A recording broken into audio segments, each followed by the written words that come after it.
love, thanks, T. Is there anyone on the call who was not with us for session one last week? If I can, okay, so we do have a couple folks who weren't with us. Okay, cool. I will make sure to try to connect all of the dots here. Um, so welcome everyone. As we get settled in, I want to offer deep appreciation to Resilience Initiative for making this partnership possible. Um, Please go ahead and introduce yourself in the chat with your name and your organization's name and role. The session is going to be recorded, and after you will receive a link to the recording as well as the slide deck and all the tools we're going to talk about here today. So don't feel like you need to I take I notes I just had to unless you are join a meeting. that helps you. Um, Feel free to drop your questions in the chat along the way. I will ask Tiffany to flag me because I cannot see the chat. Um, and there will one last kind of housekeeping note. We will have one really short survey at the end of the presentation. We ask you, please, please, please fill that out. We have two more sessions in this series, and we want to make sure that they are absolutely exactly what you need. So if you can fill out that survey and let us know where we hit, where we missed, and what you need, that would be fantastic. So let us keep diving in here. All right. As I mentioned, we are honored to partner with Resilience Initiative. In addition to our special trainings like this, our partnership also provides Fundraising Friday monthly trainings and offers up to 5 free hours of one-on-one fundraising coaching with our team of fundraising experts. Maybe you need assistance in creating a communications calendar to engage donors, or you want to talk about best practices for setting up a major donor fundraising program, or maybe you want somebody to teach your board how to fundraise. So our team at Progressive Multiplier is here to help you with those resources and knowledge and tools. So if you're interested in any coaching sessions or getting hooked up with Fundraising Fridays, please email Michelle. She is your resource on all the things. So now that we introduced Progressive Multiplier and our partnership with Resilience Initiative, I wanted to briefly introduce myself. My name is Bethany Mackey, and I am a nonprofit fundraiser turned executive director based here in St. Petersburg, Florida.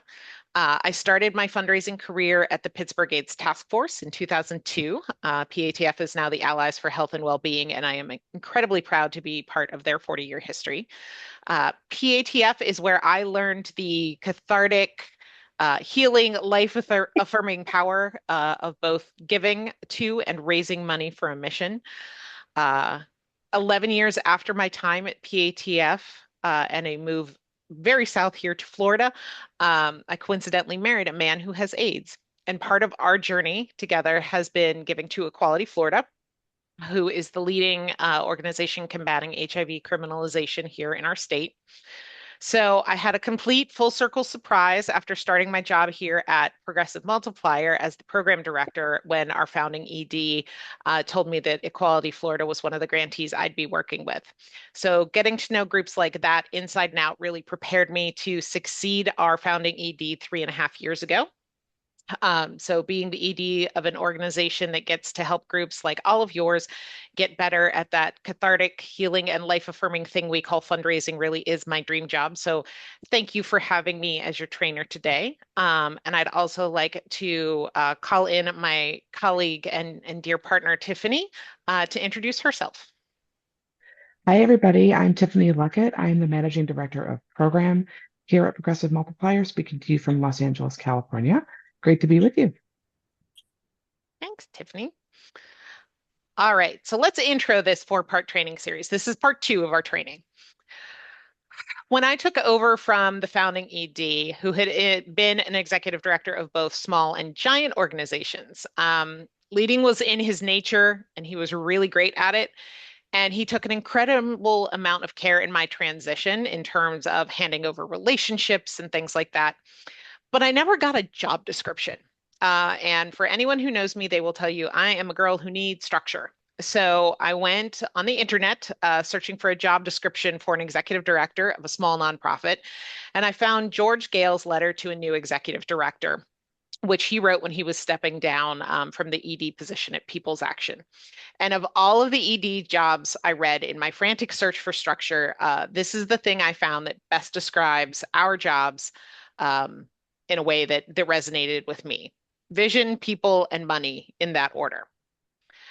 So now this is a fundraising training. So you may be asking why raising the money is third on that list. And it's because inherent in that raising money math is your vision for the org and how you want to invest it in all the things it's going to take to bring that vision to life, which is what we're going to go deep on today. So the math, the fundraising math are basically the receipts for how you honor your vision and your people with action.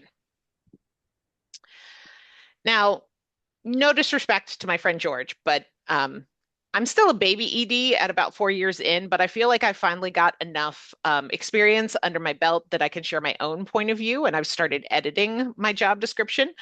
Um, and while raising money is definitely the key third leg of our stool, I have learned the hard way that it is not just about raising, it is also about storing those resources to power my vision on our own terms here, progressive multiplier. So for the purposes of our training series, I have made that slight edit.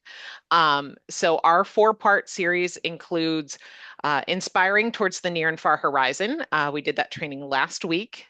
When you get this deck, there is a link to part 1 that has the recording, the deck, as well as the handful of tools that we used during last week's session.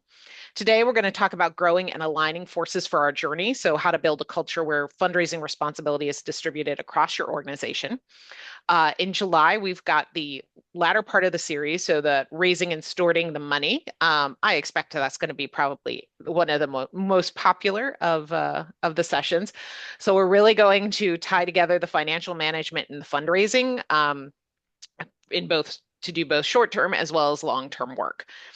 And then finally, this is a addition, how to do the 3 jobs at once. So we're really going to talk about how within one body you actually do these 3 jobs and still manage to get 8 hours of sleep and have a balanced personal ecology. So really excited and honored to get to do this series. And if you want to learn more about what the whole journey looks like, please check out this slide when you receive the deck. Today, we're really going to be focusing in on growing and aligning your forces for the journey, as I mentioned.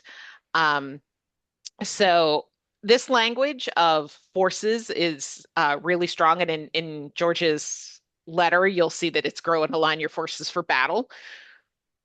But I didn't feel like we needed to go quite that strong. So, but the language is intentionally strong because the ED's job is not just to have a good strategy. The ED's job is to make sure people are aligned around what that strategy actually requires.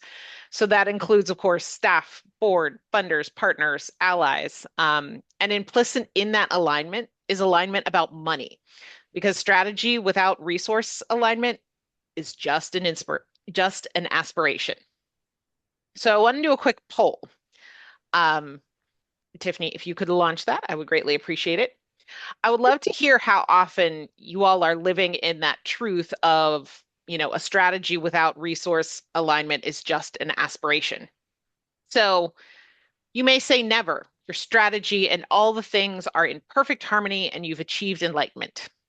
You may say that you're living in that strategy occasionally, where you write really great strategy and then you go, oh yeah, here's the human money and time plan behind it.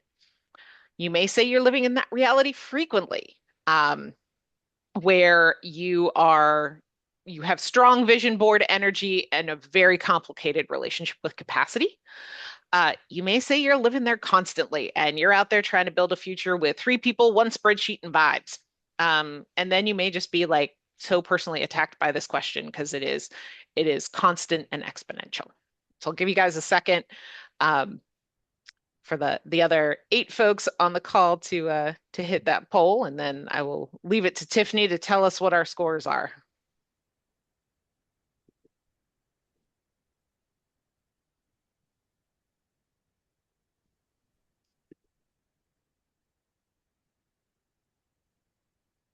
All right.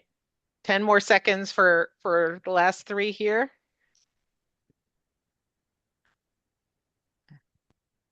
All right, T, can we share the results, my friend?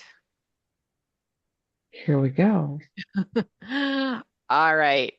Um, most of the organizations that we work with say that their strategy has a strong vision board energy and a very complicated relationship with capacity. And I'd say that PM is just starting to outgrow this stage. And what kept us in this stage for an extended period of time was my not really embracing my full vision responsibility as it's defined here. So I wasn't anchoring the strategic work. I asked of my team in anything they could align around. So the work got really fragmented. It's a common story.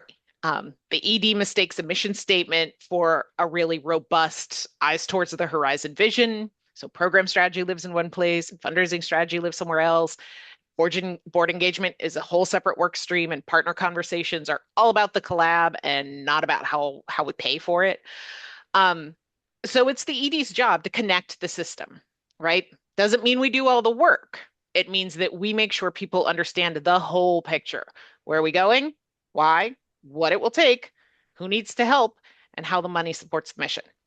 So if you do not think that is your job, then I would question how you have been positioned to succeed as an ED because you are the only one with the positional authority to really do this piece of the work and do this alignment. Any questions?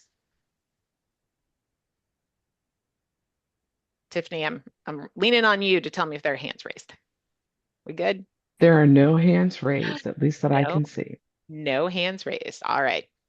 So for those of you who weren't here with us last week, I'm going to do a sort of a little bit of a repeat here. And for those of you who were with us last week, you probably remember this slide well. We talked about having our fundable priorities in this format of we are seeking investment in blank so that blank can happen, leading to blank change.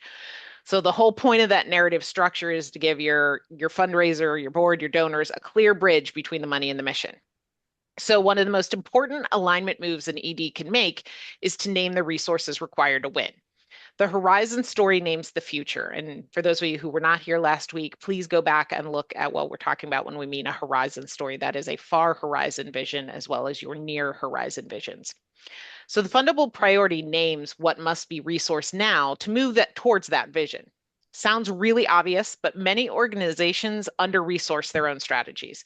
They name really bold directions, but they fail to name the specific people, money, time, infrastructure, relationship, comms, systems required to achieve it. So when those resources stay invisible, people default to scarcity. They ask, what can they do with what they already have instead of what has to be true to actually succeed? So the ED's job is to make the real requirements visible for the whole mission. Quick show of hands. Does that resonate with anybody that, you know, direction's not the problem, but actually naming the specifics is a real struggle. I am seeing thumbs and hands and all the things. So thank you. That makes me feel far less alone. Um, so today we're going to create a safe space for all of us to practice this naming. So we are going to choose one strategic fundable priority from your organization. If you were here last week, hopefully it's the one that you've already got in your notes from what you worked on. And then we're actually going to map what it requires. So not just the program budget, but think about all these things you see on the screen about required for that specific strategic priority. This is what we call a resource reality map. So the purpose is to see whether the organization is aligned around the full cost of your strategy. So I'm going to give you an example, and I will read this aloud. So if you want to close your eyes, take a little break. This is a horizon vision. So a far horizon vision or a near horizon vision, or if you're tracking 150 years in the future or 20 years in the future, it's the same thing in terms of saying, here's the story that is true after we've gone through that amount of time. So one of our grantees here at Progressive Multiplier is Engage Miami. And this is a story 20 years in their future. A young woman named Elena walks into a neighborhood meeting after work. She's 24. She grew up in Little Havana, took two buses to school, and learned early that public decisions are never abstract. They show up when the last bus comes before her shift ends. They show up when a missed transfer means being late to class, late to work, or late getting home to her family. Elena walks into this meeting expecting to be heard. She's been trained to read the county budget. She knows which commissioner represents her district. She knows where transit dollars are proposed, where they stop, and whose lives are treated as flexible when bus routes do not match how people actually move through the city. She knows how to organize 3 friends, then 30 neighbors, and then a room full of young people who have been told politics is something that happens somewhere else. Years earlier, Elena met Engage Miami at a campus event. She signed up because someone asked her what she cared about, not just whether she was registered to vote or not. She came back for civic education workshop. Then she volunteered.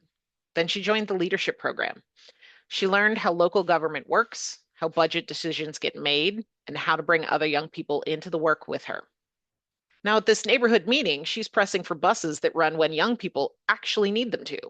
Early enough for students and service workers, late enough for people leaving evening shifts, frequent enough that one delay does not unravel an entire day, and reliable enough that public transit can be a real option instead of a constant risk. And when she speaks, the conversation moves from whether young people care to whether the county is willing to fund the transit access young people have already organized around. A commissioner asks her staff to identify the cost of extending the evening service on a particular route. A budget amendment gets introduced.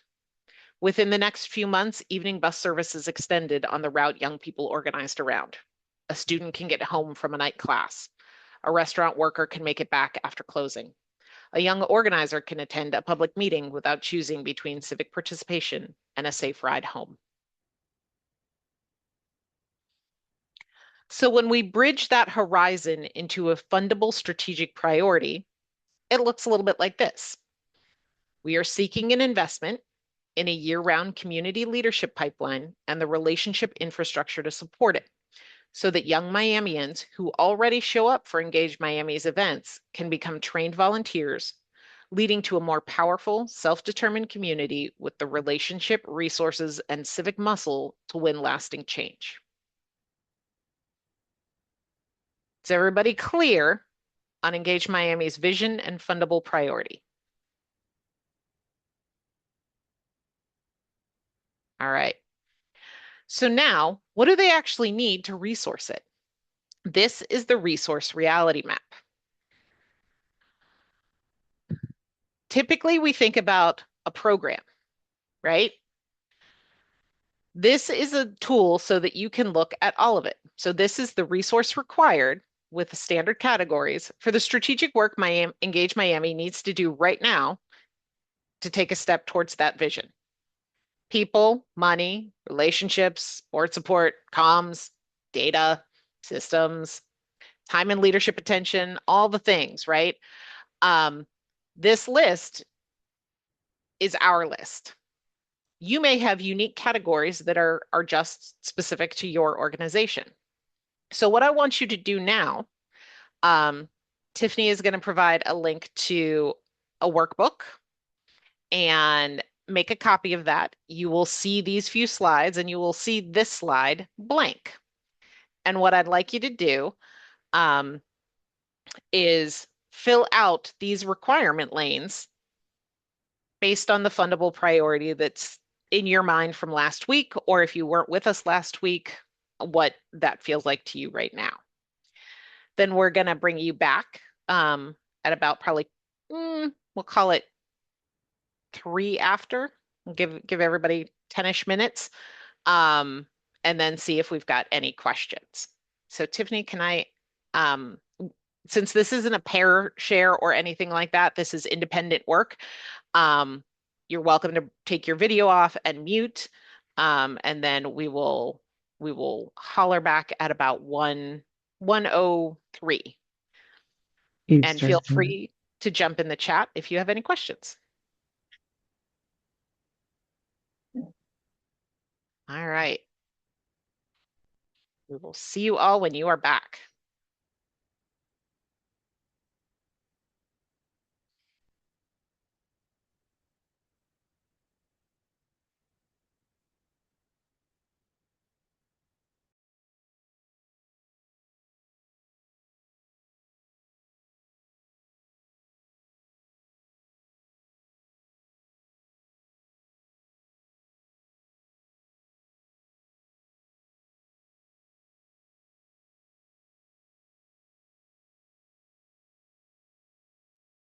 Hey, sorry, I think you said this, but if I click on the link in the chat and then I hit use template, it lets me type right in there. Is that the idea? That's what I should do? Yes. Okay, great. Thanks.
I'm going to give everybody about 5 more minutes.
So I'm going to give everybody a 2-minute warning.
All right, everybody, let's come on back in.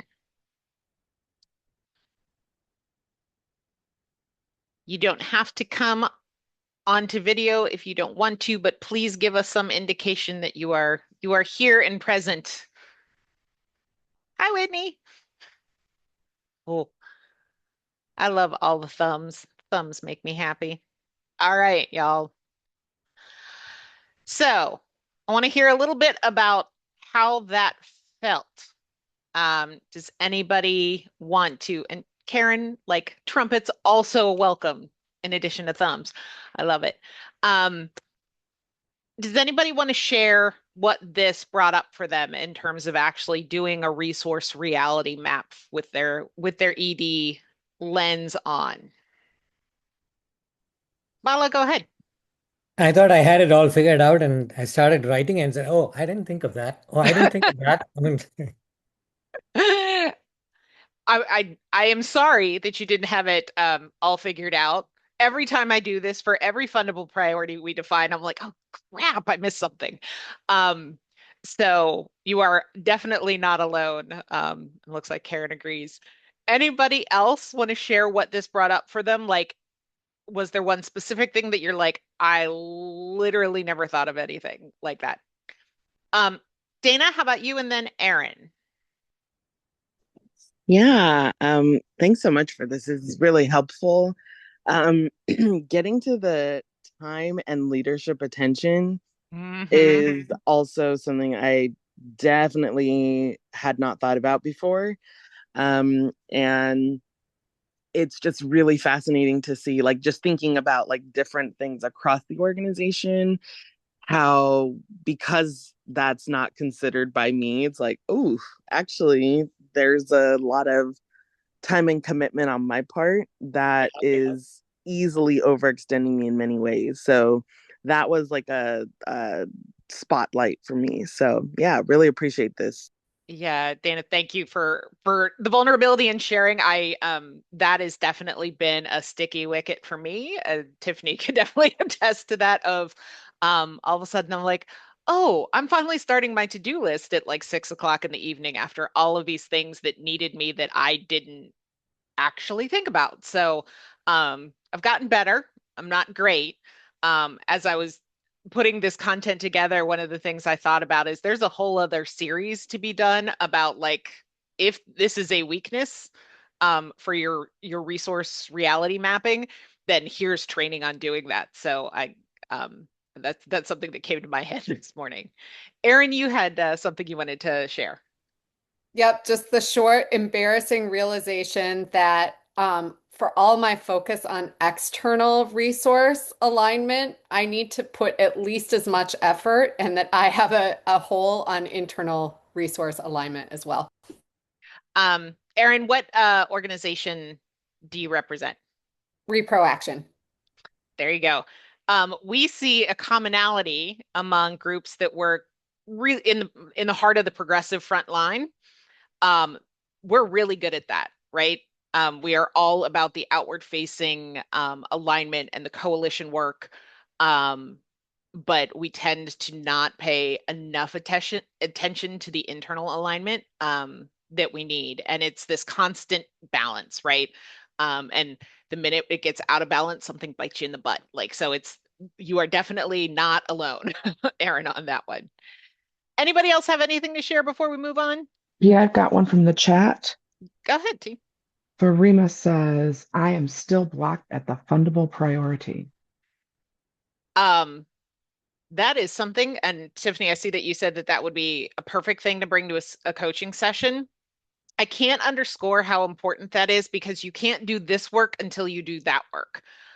Because actually saying here is the fundable priority and knowing how it connect like mission to strategy to like the thing we need right now, and then saying the actual deep definition of the thing we need right now are these resources.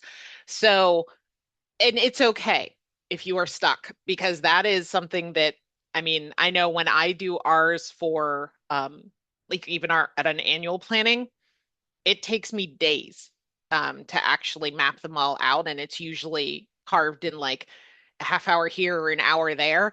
Um, because we don't, as executive directors, don't tend to give ourselves enough time to do that fundable priority defining. So anybody who's having struggles with that, happy to like talk to you one-on-one as a fellow ED. So you all have my email address if you want coaching from the team on that kind of thing. But also if you just want to riff on some ideas, I'm a happy peer resource. Yes, and we are intentionally trying to integrate all the resources because we underfund ourselves, y'all, in a big, big way. So that is for sure what we're trying to get out of here. All right, anything else before we move on to the next piece here?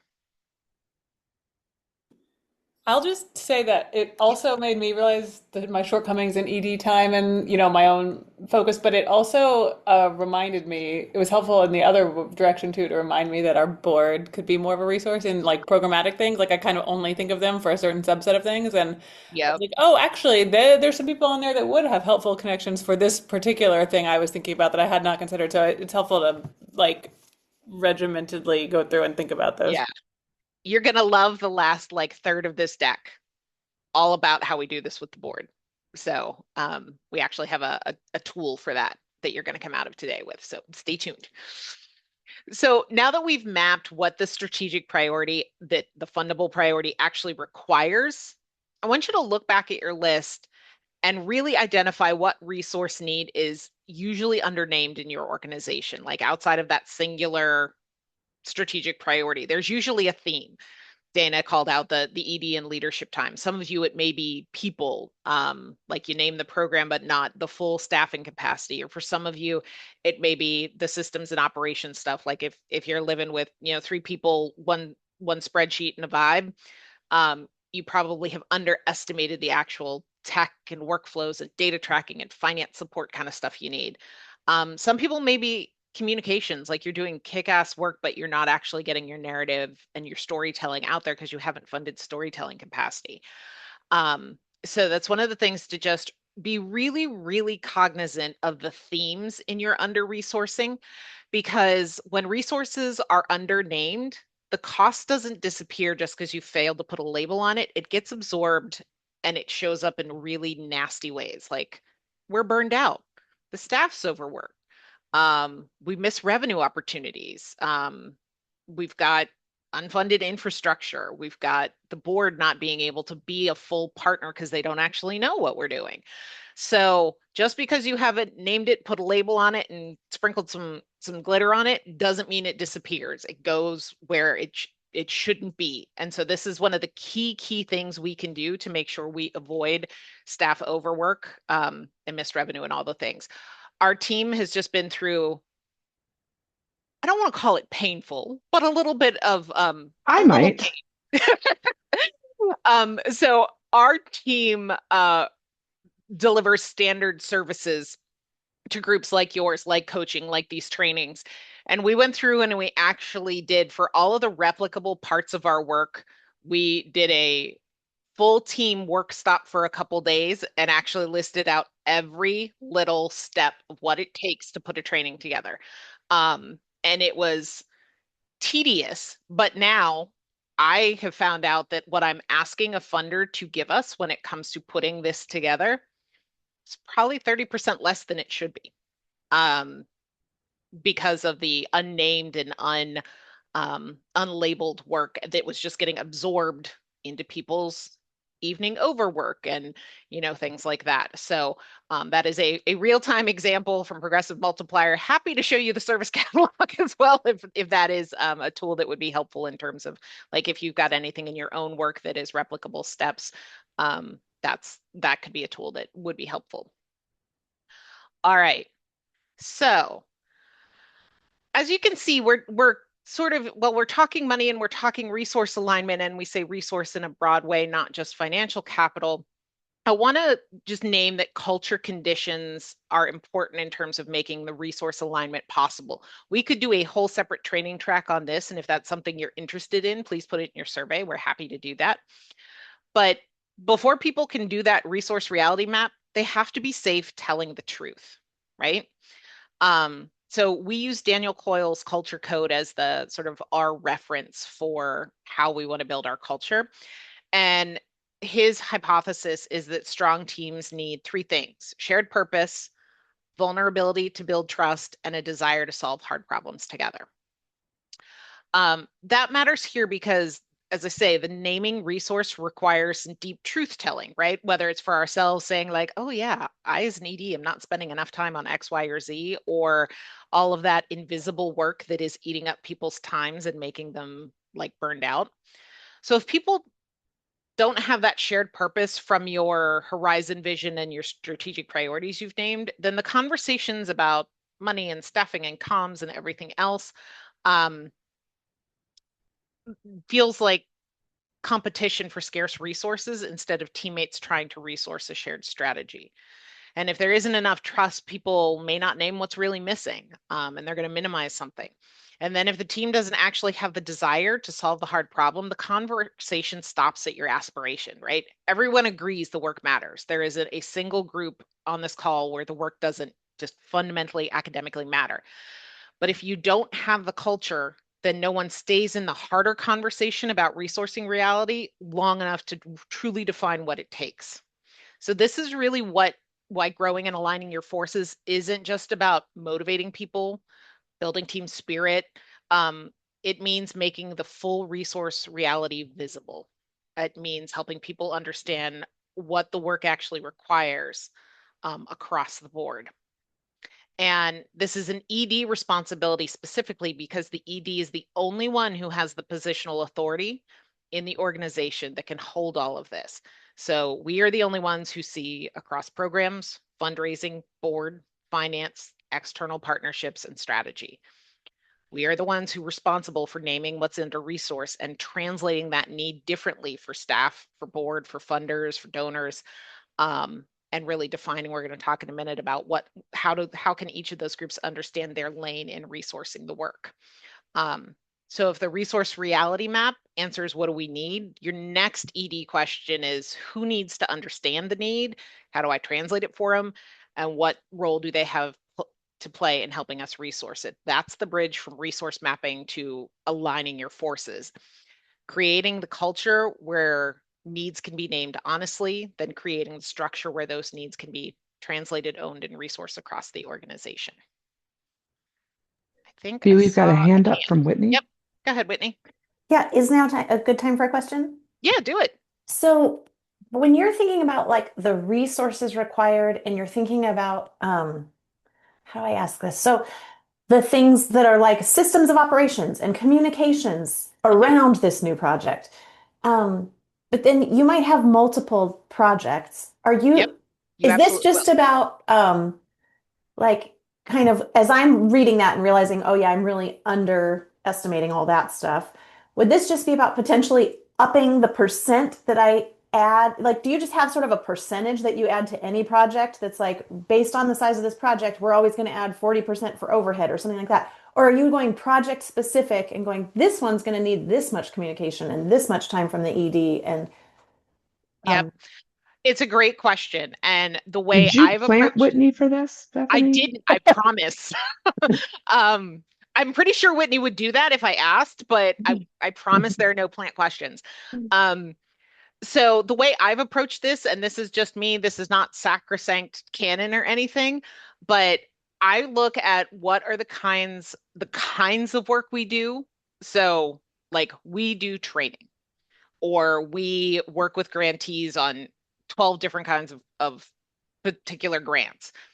So I've got an estimation per type of project, but there isn't a general like anything we ask to get funded, we're putting 20% extra on or anything.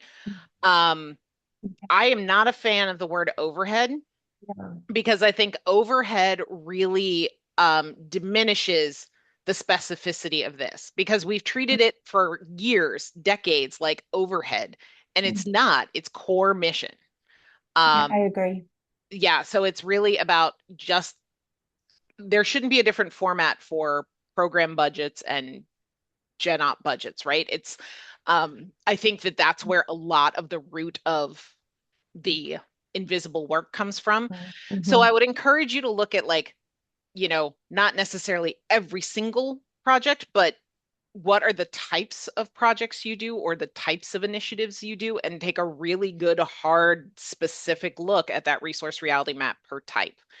And that'd be a great tool then for your fundraising team to be like, okay, if it's this kind of thing, we know we're going to need this many hours and those hours cost this all in. Great. Thank you so much. Sure. Anything else before we move on? All right. I do want to, while we're touching on culture, I want to do a very quick pause on something important before we get into the aligning your forces through a fundraising lens conversation. So you just mapped what your strategic priority actually requires, and you name things beyond the direct program budget. Here's the key point. None of those things are free, right? People require salaries, relationships require time that has an hour of your time costs something to build that relationship. Board support requires training and staff capacity. Comms requires tech and relationship building. So you see the point that everything on that resource map, the genesis of being able to do it is financial capital. Even fundraising requires investment, right? Grants don't write themselves. So when we say, what does this strategy require? We're also asking what financial capital is required to begin. Just begin making the strategy real. It's why, like, I will always argue fundraising is the tip of the spear in force alignment. Now, but for many, many people on our teams, fundraising does not feel neutral. Money doesn't feel neutral. And that's not because people are being difficult or resistant or they're not strategic. It's that many people and communities have real experience with money being used as a tool of control and extraction and punishment and dependency and harm. And even as nonprofit EDs, we've had the experience of shaping work around funder priorities instead of the communities we are built to serve. Program staff have seen community stories turned into extractive fundraising assets without enough care or consent. Organizers have watched money come in really heavy during boom election years and then disappear when base building needs, like long-term off-cycle base building needs support. So I'm saying all this to say is that we need to not dismiss the tension around fundraising as a mindset problem, because some of that tension is generational wisdom. And it's people remembering the ways that money has distorted the work and strained relationships and asked organizations to perform scarcity while funders retain control. So your job as an ED is to help the organization distinguish between fundraising that is misaligned and fundraising that is aligned. That is our core job. It is not to say the trauma isn't relevant. It is to acknowledge that it is very real. Some of us as EDs or as members of certain communities have experienced that trauma firsthand, and it is our job to say, here is how we align fundraising, and then here is how we do not do fundraising. Bethany? Yes. Oops, sorry to interrupt you. No, go I ahead. wanted to give you a comment from the chat. Go I ahead. hope I'm not butchering this name. Ari says there's a real tension here because if I start making more space to name every bit of resources needed to do the work, it seems likely to increase staff focus on all the resource gaps.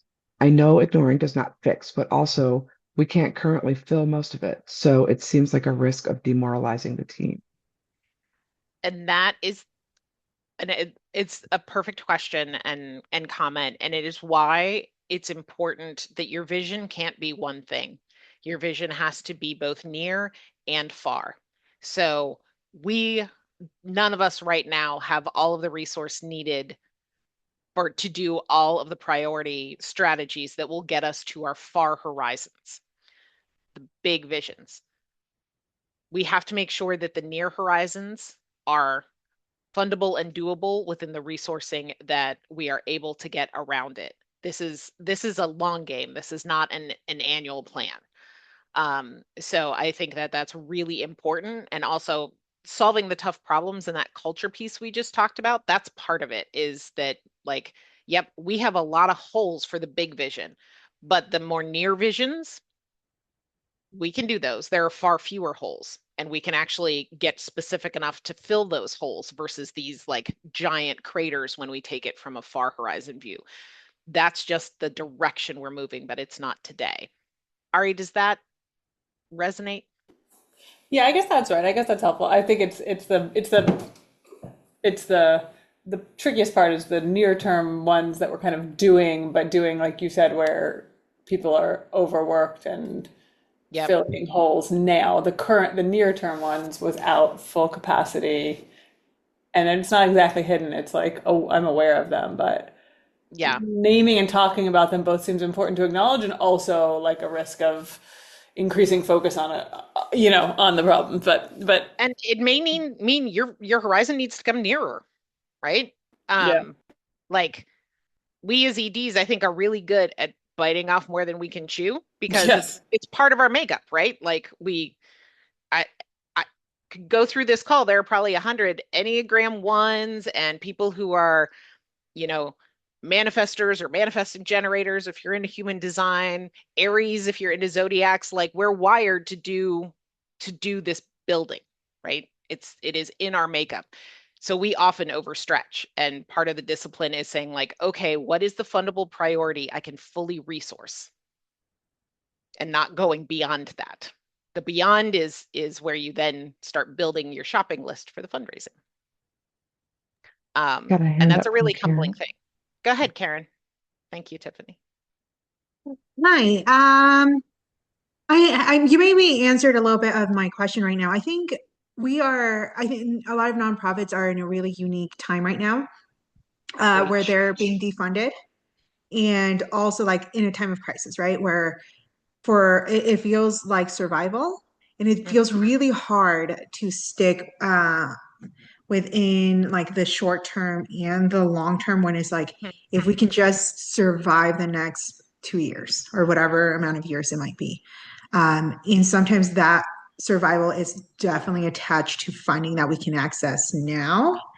And so I think that's where I'm having a hard time, even in the previous workbook that we did, is Mhm, like, these are things that vision wise, I think this is our long-term vision. I mhm. don't think it's going to get funded right now because we're in crisis and Yep. we need like donors are responding to crises right now, right? Yep. And so I just like, how do you stay true to, the vision and the values that you carry while also acknowledging that, right? If we don't get resources, if we don't get funding, like NGOs they're closing down, programs are shutting down, right? They're getting defunded. So how do you suggest in balancing that strategy or like that conflict and tension? Yeah. I I love and feel this question so deeply because most of the funder conversations I've had lately are about sort of big vision, changing capital systems and the flow of capital that supports justice work. And I have X months of runway on my budget, right? And talking about those two things in the same like conversation and being real about our program officers are texting us on Signal because they're afraid of legal ramifications and biggest some of the biggest foundations in the country are taking tie-off postures. So it's very real. And we still have to hold both of if you ever want to get us to get here and achieve some of those farther out horizons, the work can't stop. The work may be slower in its pace, but it has to be forward moving. And so it's Mhm. really a total reset of what is real now that is still aligned with that far vision. And it's going to hurt. It is going to, as a leader, go like, ugh, because you're going to have to boil it down to here is what a fundable priority is now. Fundable is a key word there, right? But all of your fundable priorities should attach to near and far horizon. And that funding, like what is available now, right? Yeah. We have some really big dreams that the funding isn't available for now. Um, but it does, like we've made the business case for if we do this now in the future, then this. So go back to that statement structure of it's it's meant to be that bridge of now to later. And this is another good coaching thing, that if you want a thought partner to think through how do you talk to, this funder to make this pitch, happy to work through that with anybody. But yeah, it's a real tension, but it's one that it's important. If you abandon tying your strategy and your work today to your farther, bigger vision, then you're just kind of going to bop along at the same size doing the exact same work that is only going to move like that much of the needle versus the full needle to where you want to go. And I think it's one of the hardest disciplines that EDs are asked to have. Yeah. Yeah, no, absolutely. I think that, yeah, that's definitely helpful. And one, I guess, little follow-up to that is when you say boiling it down as to what's fundable today, is that, I'm curious how you would approach that, both with like insight from all, from your board, from the stakeholders that you serve, from your team, but also like, how do you turn around and message that? Because it sounds icky to say this is where the funding is right now. It sounds like we're chasing the dollars, which is not true. We are trying to survive, but it just feels very counterintuitive to, I think, the way that we've worked. Yeah, and I think one of the things that I really like about this formula that we've developed is that, we're defining the kind of fundraising we're actually trying to build and inviting people into something different. Like, we're not asking people to chase money at any cost. We're asking people to help resource a very specific defined thing with integrity and care and power. And that is what aligns our forces, right? But fundable and chasing money are they're like polar opposites. So we know that the funding available now for us as a group that works in capacity building, I hate that name, that, this isn't 3 years ago where everybody and their brother was spinning out a capacity building program. So now, like, our funding options are things like impact investors, things like, we're looking at things like leadership versus things like fundraising. So are there, the foundations that do leadership initiatives versus those that are just doing more general capacity infrastructure. We're going specifically to and tying, we lost all of our funding behind our environmental justice groups. So we're like, okay, it's not like environmental justice work evaporated just because it became scary to fund. Who's funding that, and how can we tie what we're our fundable priority to how they are seeing EJ work right now? So it's definitely a more nuanced kind of mapping of the sort of the fundable priorities to available resources, for sure. Does that answer your question? It does. Thank you. Sure. Are we ready to move on, T, or is there anybody still in the chat? This is good, meaty conversation. I don't see any other questions in chat. I just want to very briefly, if I may, Bethany, Absolutely. draw the connection between Karen's question and comment and Ari's question and comment. The figuring out, like, let's not demoralize the team, but we do have to identify where the debt is, right? The things that will turn into debt because you are not resourcing everything. And then making the horizon the size that is fundable so that you don't incur the debt. And those two, like, that's exactly like those two things are working hand in hand with those two questions. Absolutely. Thanks, T. I really appreciate that. All right. So this may feel a little controversial, but I'm going to propose that fundraising is force alignment. And I'm going to say that because it connects vision, strategy, the people, resources, lanes, and power. So it helps the organization answer where are we going, what has to be built, who needs to move with us, what it'll actually take, and on and on. This is much bigger than a development task. This is executive leadership. This is how the ED helps the whole organization understand that money isn't separate from mission and that money is one of the tools that allows mission to move towards that horizon, regardless of whether it's near or far. So I would argue that there's probably not a person on this phone who hasn't had to deal with fundraising versus pick a department tension, or a staff member. In many organizations, program is treated like the real work and fundraising is treated as a necessary evil, largely because of the legitimate trauma we've talked about. But that really creates a damaging internal culture. We've talked a little bit about that today. But this is going to isolate your fundraisers and make your program staff feel extracted from, and board members feel fundraising is somebody else's job. So the goal is not to make fundraising more important than programs. The goal is to put fundraising on equal internal footing with your programs. Program is the expression of the mission, and fundraising resources the mission, and they are both mission critical. You cannot have one without the other. I know that that is probably very obvious, but I want to name the obvious. T, did you have a? I see your hand is raised. Nope. Okay, no worries. All right. So this comes down to clear lanes, shared responsibility. So this is the key distinction. Shared responsibility for fundraising does not mean that everyone does the same thing. Not everybody asks for money. Very, very few people will actually ask for money. Not everyone manages donors. Not everyone writes proposals. But everyone in your shop should be able to understand how the Rev Gen works, and everyone can speak respectfully about it, and everyone can contribute stories, relationships, data, credibility, strategic clarity. The ED's job in all of this is to create those clear lanes so that fundraising becomes shared without becoming chaotic. So once you know what the work requires from that resourcing reality map, the next ED move is to ask who needs to understand this, who can influence it, and what lane do they need in order to help. So here is an example of what I'm talking about when I say clear lanes. And these are just examples. This is, how I see the world, but it is definitely limited to my worldview. So an ED holds the vision, they can hold the top relationships, they can hold the major asks, they absolutely hold alignment. Program staff. So when I think about how Tiffany and I work together, like what is happening with our grantees, the evidence of, hey, our investments and our support is really moving the needles that we set out to move. That is Tiffany's lane.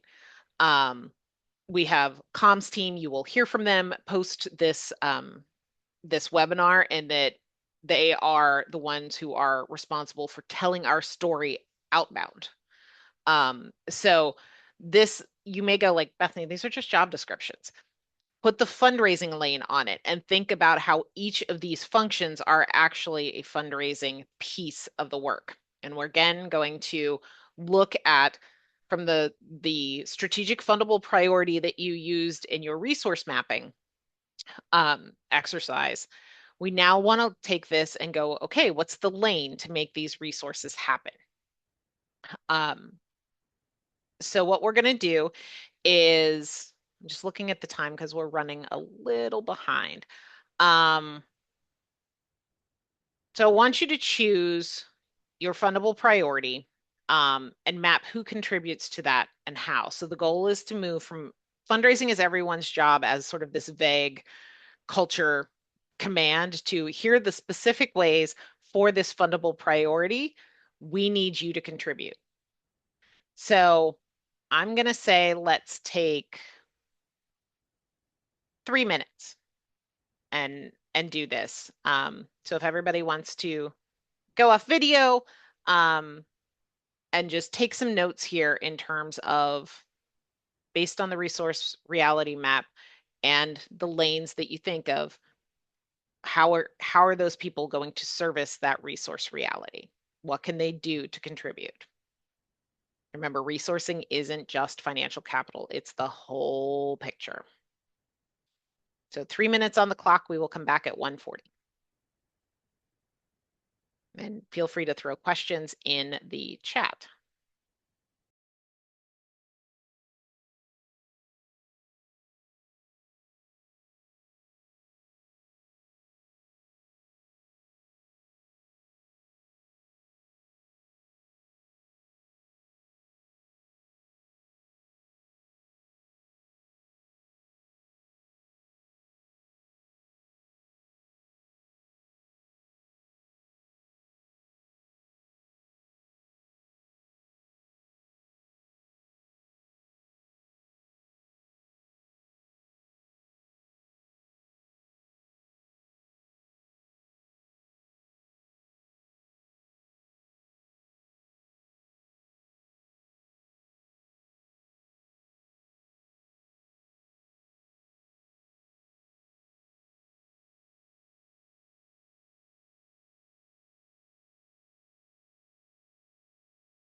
right, everybody, let's bring it back in.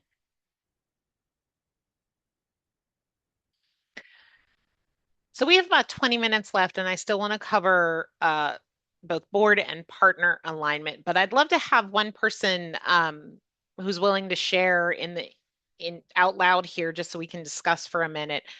What was the outcome of doing this lane mapping when you looked at your resource reality? What struck you in terms of what the actual job somebody needed to get those resources together?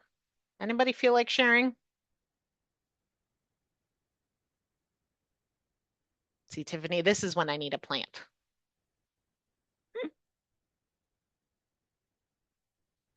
People still working, I'm thinking. I didn't see a lot of people. Yep, program is on an island by itself. Yep, we see that a lot.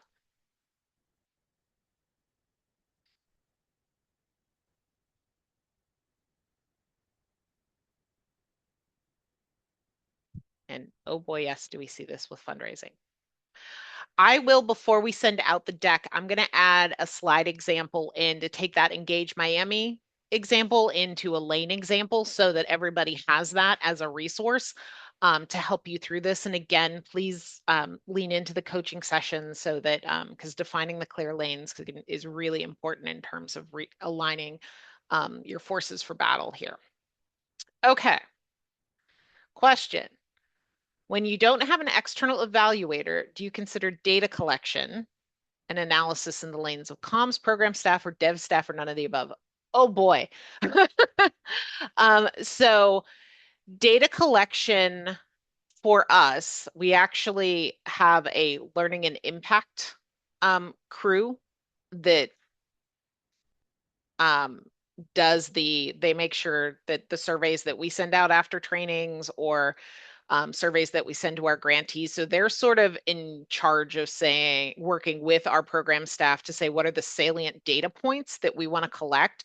And they're charged with working with me to say, what are the data points that are going to talk about, like, are we actually moving the big KPIs for our mission? Like for us, it's, things like, are we year over year growing the number of groups we work with that are capable of independent resource generation or things like that. So for us, that is a learning and impact function. And it's one of those, there's a reason we have that team. It often falls in this no man's land because comms is usually like normal comms is not trained in data. Program is trained in data, but not comms. So it does take some kind of either really good collaboration or connective tissue to do that if you don't have those resources internally. Got a Thank you, comment Valerie, in so the chat. much Oh, go ahead. for sharing that.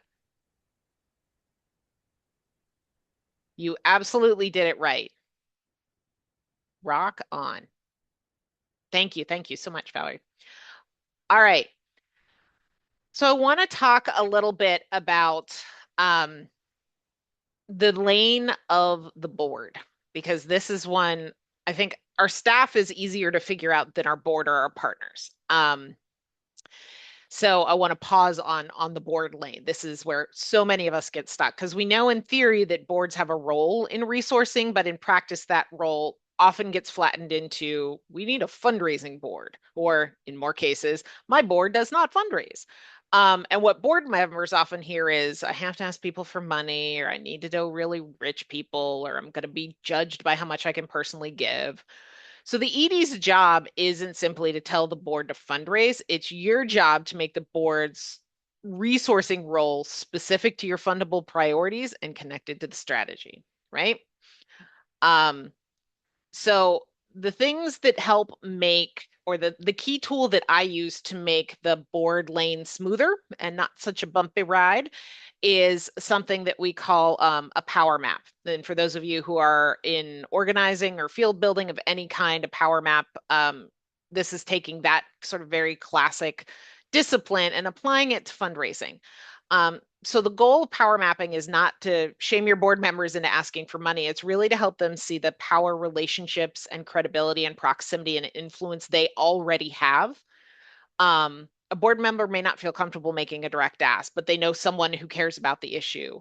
They may be, trusted by someone who would take a meeting, or they may be able to host a small conversation or make an introduction or share their credibility. So doing a power mapping exercise is very different than saying, please go ask 10 people for money.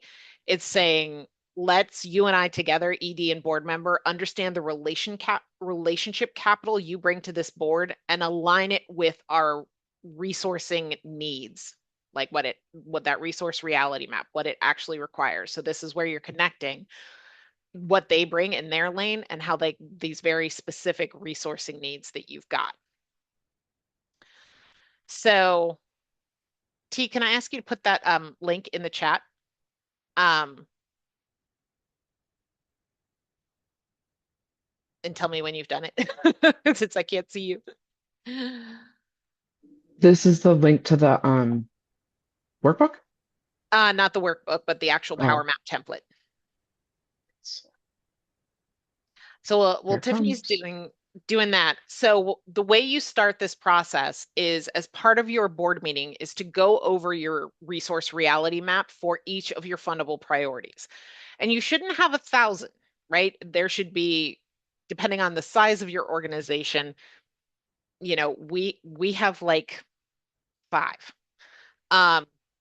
So you're going to make sure your board is grounded in that here is that fundable priority statement. Here is the resource reality map for each of them and what that strategic priority really requires.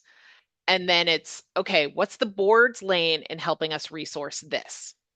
So hopefully, either before you present this or after as part of this process, you have a view based on power mapping of what your board can actually do in their lane for this specific resourcing need. So you'll see in the power map template that it's, who are they connected to? What do they feel comfortable doing? Is their board service about them trying to get more comfortable in doing something or learn something? So this is very different than the old, like, for those of us who are old enough and have enough gray hair, like we all used to have a give get policy, and we do a give get contract with all of our board members. That's extractive shit we don't do anymore. So what we want to do is actually bring what they can actually bring in their lane to the specificity of what's defined in the resource reality map.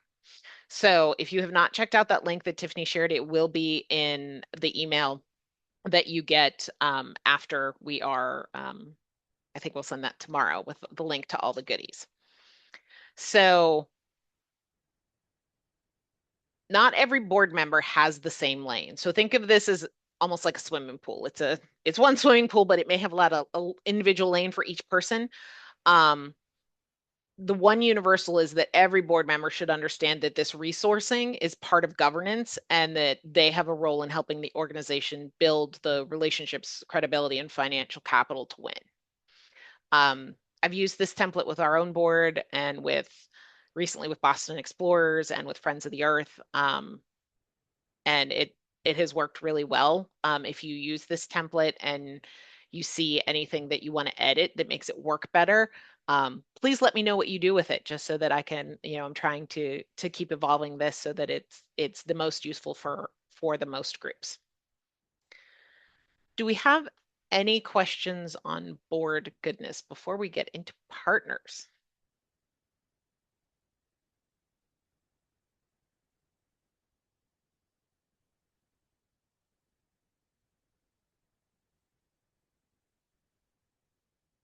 Do you do this in a one-on-one conversation or group setting? That's a great conversation. The answer is both. So you talk about this in a group setting with the board of what the resource reality maps are per fundable priority. So that's a group conversation. You talk about the concept of everybody, as part of this board, everybody's going to sit down with the ED or with whomever and do a power mapping session. You're going to show them all that template together. And then you will have the individual going through the power map with them as a one-on-one. That's a great question. I will add that into this deck as well. The way this has gone for me with the Friends of the Earth board, is that I have sent them the power map a couple days ahead of time and say, this is what we're going to work through together. So you may want to do your 20 minutes of homework just to ground yourself. Um, and then we do the session, I fill it out, send it to them. They've said, yep, that reflects everything correctly. And then we actually did an FY27. Here's then what I'm going to do based on the in their language, the campaigns that I'm going to bring resource to. And that's very few checks. Like I I would say less than 20% of the board actually is a donor. Um, but there are a lot of connections. There are a lot of hosting. There is a lot of giving testimony. Um, there is a lot of working more deeply with program on something. So, there's a lot of options there. But it also then it's the thing that I find interesting is that it's making the budget make more sense because the resourcing reality, when they see it in that god awful accrual budget that we all have to do that feels completely disconnected from our cash reality. Um, and not that I'm biased or anything. It actually is helping the board understand that better. Any other questions on the board piece of aligning around resourcing? All right. So let's get into partnership. So this is a personal passion area of mine. So many organizations talk to partners about programs, but they avoid talking about money, which essentially leads to unfunded collaboration and hidden labor and partnerships that depend on everybody to stretch beyond their capacity and do this other work on the side of their desk.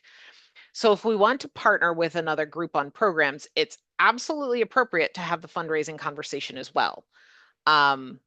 So starting with that same, do your fundable priority together. Like, or if it's they are coming in and partnering on one of the fundable strategic priorities you already have set, review that together and say, do you have anything to add that would take to do your piece of this well? What resources are needed? Then actually say, here are aligned funders that we have. Do you have aligned funders? Should we approach anyone together? How do we fit this ask in with any other asks we have in front of those funders or those donors? How do we avoid creating unfunded work? So having the funding conversation with a partner isn't extractive. It's actually a really responsible way to approach this kind of work. And I will give you the example of and I had to have this awkward conversation with one of my with one of my board members who asked me to do a uh, business development workshop for the groups that he works with, and we worked on this piece together. Um, so that was my time to put together a 2-day fully facilitated brand new content business development workshop. It's been all the follow-up with those groups. And like many nonprofits, they looked at it like they gave people stipends for attending. Like so they paid the folks that we brought in to be table coaches and things like that. But the thing that wasn't resourced was my time, right? So I actually added up the time and the cost, and I sat down with this fellow ED and I said, here was the unfunded labor this took. Can we figure out a funder who will resource this because we want to do this again in this upcoming November? And first it was like, oh shit, I can't believe I asked you to do that. And that didn't even occur to me since we essentially have the same job. But we then took what his unfunded labor was that he was doing off the side of his desk. And between the two of us, it was about 75 grand worth of work to put this together and time and the travel expenses and all the things, right? So we both baked that into our budgets so that we could fund this work, and we were able to do it. And it's an ask that it didn't occur to either of us to make because we as EDs are not nearly as protective of our own time as we need to be. So that's just one example. But does anybody want to talk about how they have, especially in the progressive sector organizations where coalitions are a huge part of the work? Anything we want to dig into around this particular partner topic before we wrap up?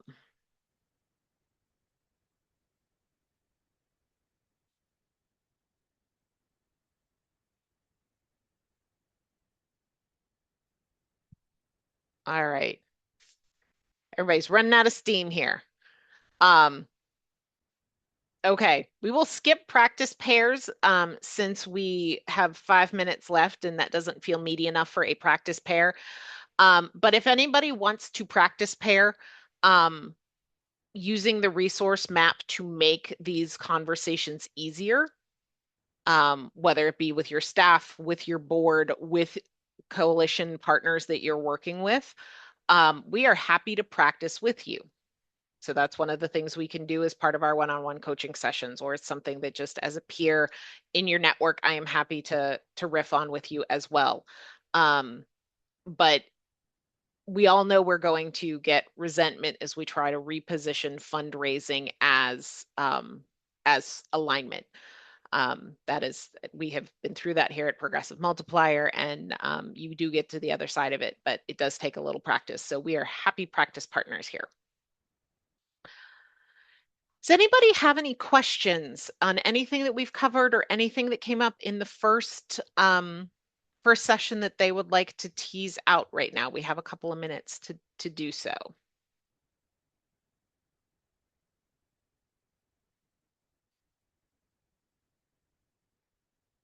Or I will also say, knowing that we have 2 more of these sessions, is there anything that you would like to see in the revenue, the raise and store the revenue, or the how to do 3 jobs at once sessions that would be particularly helpful, or other tools that you're looking for from those as we put those together?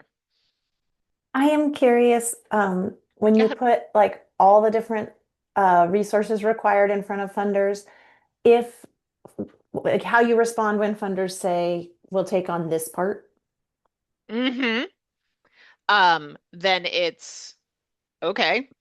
If you take on this part, here is then how this fundable priority changes.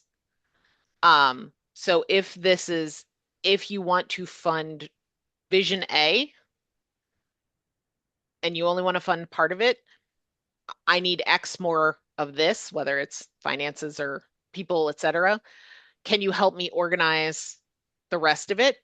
Or are you okay with a scaled down vision? Because it's one or the other, right? Yeah. And I think that that's the important thing, is not letting folks off the hook. Like, we're not begging, right? It's saying to a funder, Yeah. like, this is the vision. If you love the vision, finance the vision, or help me organize the financing for it if you can only do this part. And we have our main funder for our reproductive justice cohort did exactly that. They could only fund about a third of the vision, and they actually hosted a funder briefing then and brought in their contacts of other funders who worked at like the intersection of repro and democracy work, and let me pitch. And they said, we're putting this much money in.